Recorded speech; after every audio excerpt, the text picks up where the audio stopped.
उदासीन आश्रम के पास ये जो इमरजेंसी व्यवस्था दी गई है, क्या कहेंगे? देखिए, ये शिशु मंदिर का क्षेत्र है और सारे मेरे बड़े जितने हैं सेवा भारती से दिनेश जी हैं, दर्शी हैं, बाकी ये लोगों ने मिलकर और ख़ास तौर पे सेवा भारती के नियंत्रण में ये इतना सुंदर काम हो रहा है। समाज के सभी लोगों को आना, इकट्ठे होकर काम करना है, लेकिन एनएमओ के हमारे डॉक्टर्स हैं और नर्सेज हैं, सब कुछ करते हुए दवाइयों से लेकर अस्पताल तक की व्यवस्था और हॉस्पिटल्स, जब तक उनको हॉस्पिटल में बेड मिलता है तब तक उनकी देखभाल, हर प्रकार से ये काम चल रहा है। तो मैं सेवा भारती का धन्यवाद देना चाहती हूँ कि किस प्रकार से उन्होंने हमारे क्षेत्र को संभाला हुआ है और लोगों की इतनी मदद कर रहे हैं। टोटल कितने बेड की यहाँ व्यवस्था की?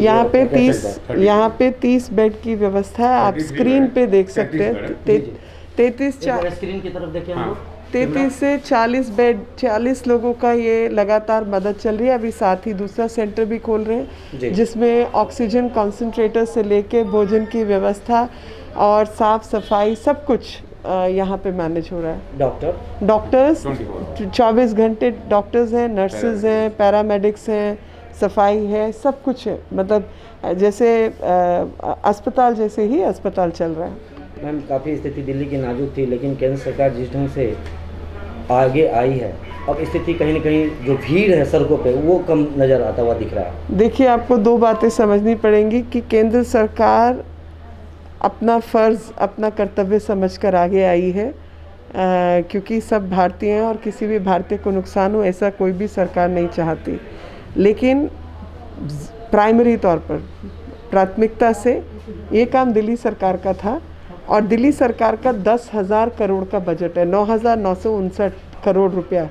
अब 9-10 हज़ार रुपया जिसकी जेब में है, उसके शासन में आईसीयू बेड्स ना लगें, वेंटिलेटर ना खरीदे जाएं, कहीं पर ऑक्सीजन के प्लांट्स ना लगाए जाएं और जो मैटरनिटी सेंटर्स हैं, महिलाओं के प्रसव के लिए जो आवश्यकता है, उनकी संख्या 265 से घटकर 230 हो जाए, जबकि जनसंख्या दिल्ली की बड़ी है।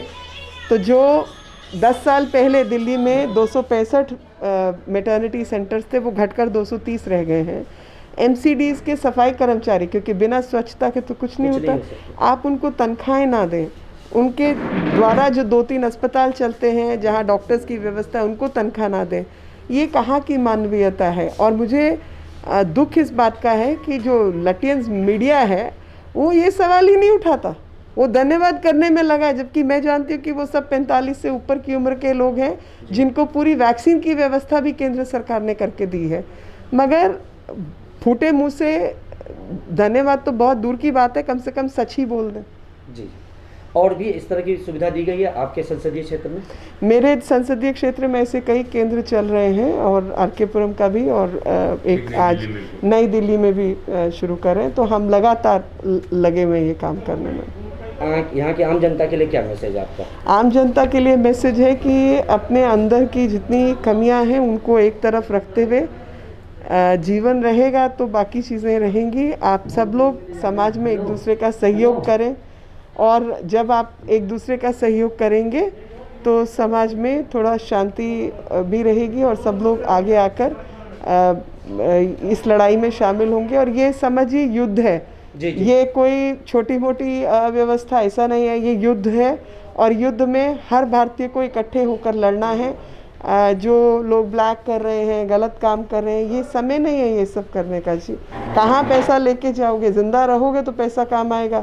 पहले एक दूसरे को जिंदा रख के सबकी मदद करने का काम करें। शिशु मंदिर टीम के लिए कितनी शुभकामना हमारे लिए? शिशु मंदिर, सेवा भारती, संघ परिवार, भारतीय जनता पार्टी के कार्यकर्ता और समाज सेवी जो भी इस काम में लगे हैं, मैं सबका आभार व्यक्त करती हूँ। और क्षेत्र में सांसद होने के नाते सबके साथ संपर्क रहे और लोगों को, मुझे लगता है ऐसे समय पर जो अच्छा काम कर रहे हैं उनको शाबाशी देना तो बनता ही है, उनको धन्यवाद देना भी बनता है।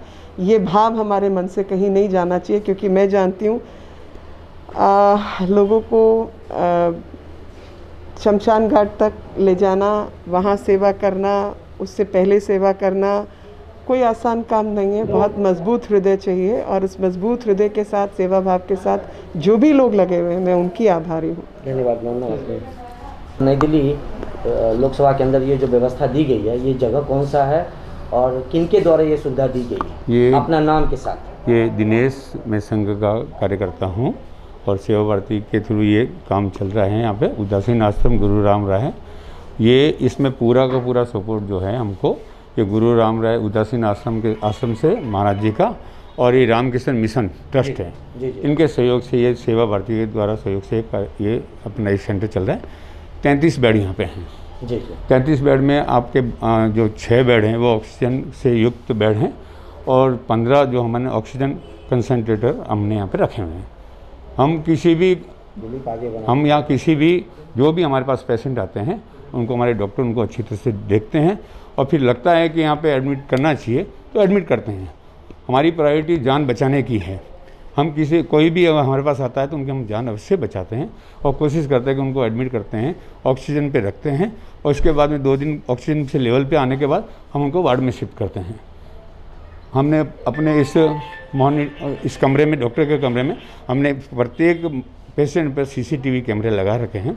उनकी मॉनिटरिंग 24 आवर हमने डॉक्टर और अपने वॉलंटियर्स करते रहते हैं।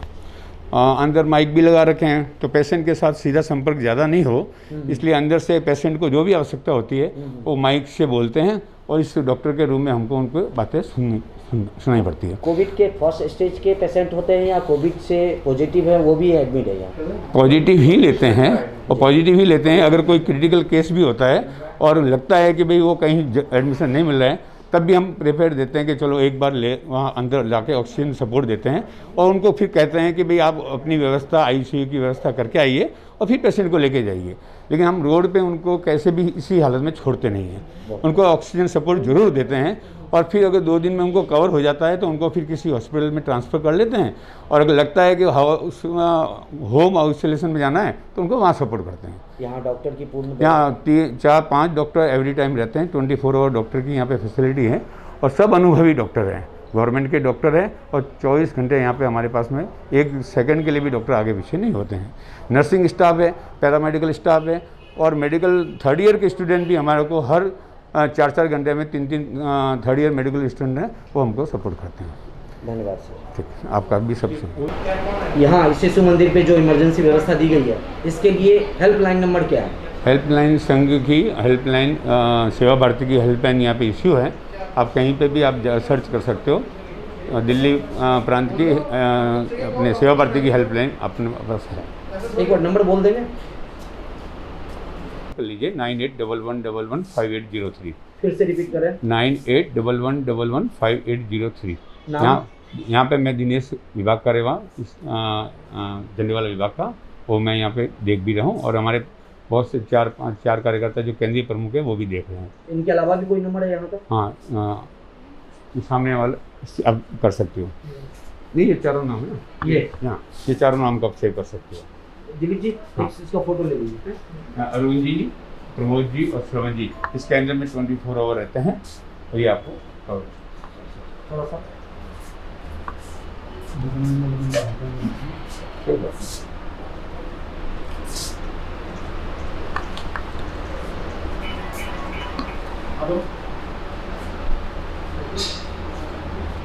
अगर कोई पेशेंट घर में है और उसको लगता है कि प्रॉब्लम है तो वो फटाफट पेशेंट क्या ऐसा रूटीन मेंटेन करे जो इस परेशानी से बच सकता है?